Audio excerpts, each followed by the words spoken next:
কয়েকদিন আগে একটি রিসেপশন ব্লগ শেয়ার করেছিলাম। আজকে শেয়ার করব কি কি খেয়েছি।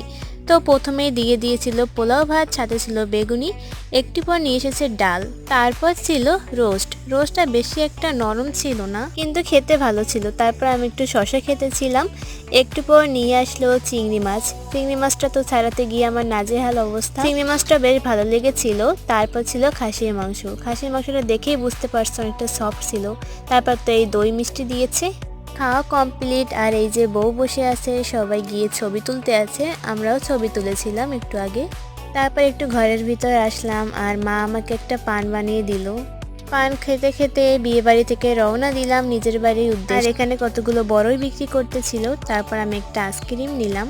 আর বাজারের পাশেই একটা মন্দির ছিল, মন্দিরে ছিল একটা পুকুর, সেই পুকুর ঘাটে বসেই আমরা আইসক্রিম খেতেছিলাম। তাহলে আজকের ব্লগটা এই পর্যন্তই, তোমাদের সাথে দেখা হবে নেক্সট ব্লগে। টাটা।